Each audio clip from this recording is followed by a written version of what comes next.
All right, welcome, guys. Hope y'all had an awesome Labor Day weekend. I saw an incredible concert, actually. I saw One Republic and Sting.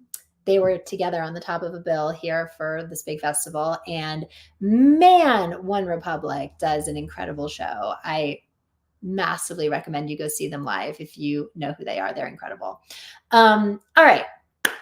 So, what we're talking about today is one of my little kind of topics that I have sort of invented, which is how singing is like dating.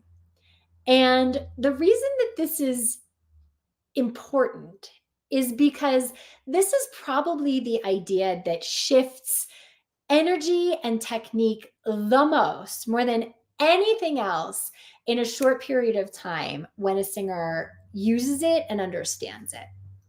So, a lot of times you have probably watched a singer, especially if you watch the competition shows. Like if you watch Idol or The Voice, you see this a lot, where you see a singer who is very much like outwardly focused. Like it's very much like look at me, like pay attention to me, like da da, it's all very like here and like that, and you just want to be like, oh my god, like you have a good voice, stop trying so hard. And it's just a very what I call kind of like seeking, proving, outwardly focused energy. And then you have other artists who have just as good a voice, who you are so much more drawn to.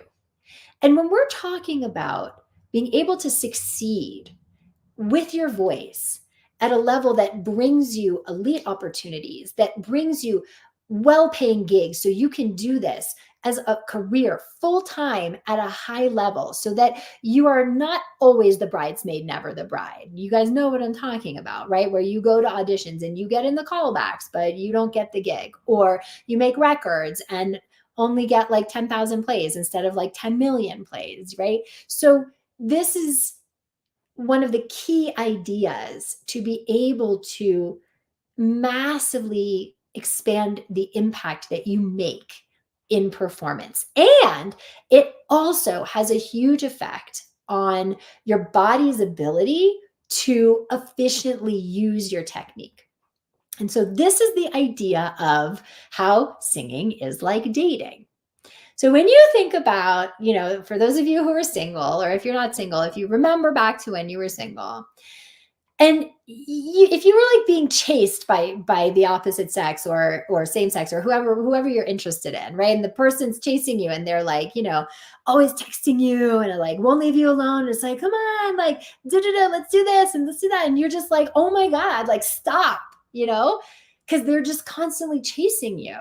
And you're not interested in that because it's too much. And it's like makes them seem too needy and not confident. And generally speaking, you're not interested in that, right? Most of the time. Like who are we interested in? We're interested in the person who's just like over there, owning their space, owning their stuff, just doing their thing. And we're drawn to that, right? Because they're not chasing us. Okay. And audiences are the same way, in the sense that they can feel desperation. They can feel the need to, buy my record, come to my show, let me win this round, da da da da. That outward prove, like, love me, watch me energy. It's the same energy of the guy who's chasing you, won't leave you alone. Come on, girl, let's do this, let's do that. You're just like, stop, right? And that's energy is so sabotaging for otherwise talented singers because they are, metaphorically speaking, chasing boys. And what does grandma say? Don't chase boys. It's the same thing. Don't chase your audience. They can feel it. We can feel it as we're sitting in the audience. We may not know why we didn't really vibe with that person. You can't, articulate it in the way that I am, but you know that doesn't feel as good. It's not as interesting. You're not drawn to them. And so, as we know, those who make the biggest impact have the biggest careers, right? Like impact equals income.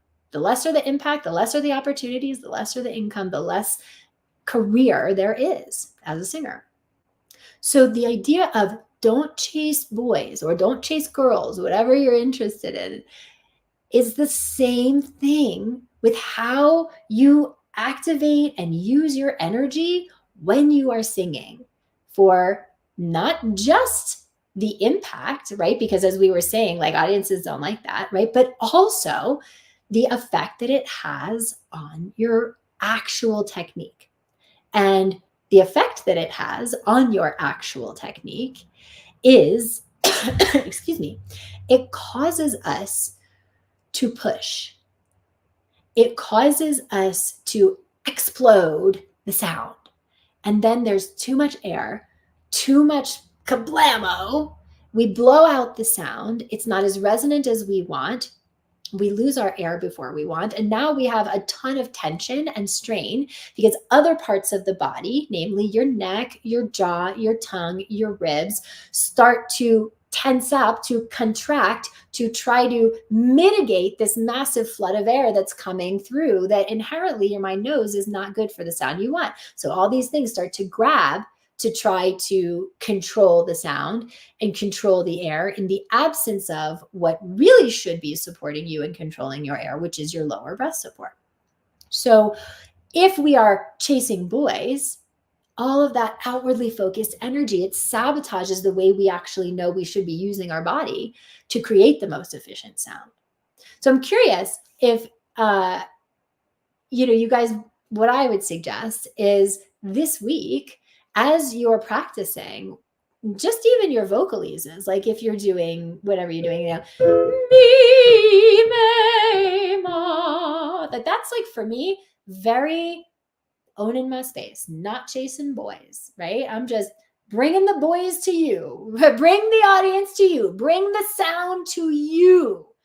Mi, me, ma. Well, if I'm bringing the audience to me, I'm bringing the sound to me. Number one, the effect that it has on my technique is I'm not going to overwork. I'm not going to push because I don't have any idea that I need to get something out. And number two, if I'm bringing the audience to me, then I'm owning my space more. I'm not trying to prove anything to you, to get you to like me, to get you to hear me.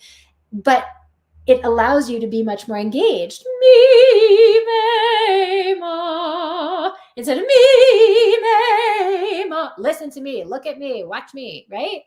So as you're even doing your exercises this week, to engage with this idea of don't chase boys, bring the boys to you. Don't chase your audience, bring your audience to you. Don't chase your sound, bring the sound to you.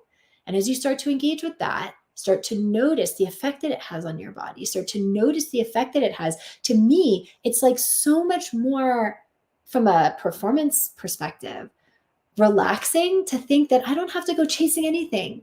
I don't have to go putting anything out there. I'm just here. I'm just owning my space. And those who dig what I do are going to be drawn to me because of that. So this is how singing is like dating. And I see those of you in the chat. Hi, Kathy. Hello, Kristen. Good to see you guys here. I don't see if those of you who are also watching on Facebook. Hello.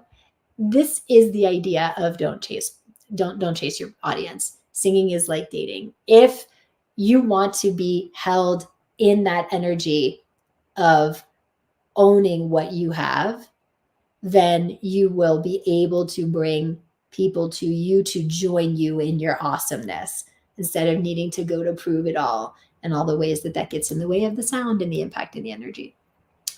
So try it out.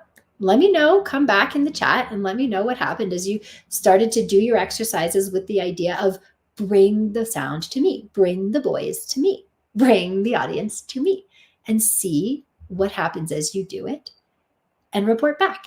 All right, guys? Okay, everybody have a fantastic day. This has been our live in the Pro Singer Success Collective for today, and I will see what kind of cool tip I have for you next week. Okay, everybody, enjoy. Bye.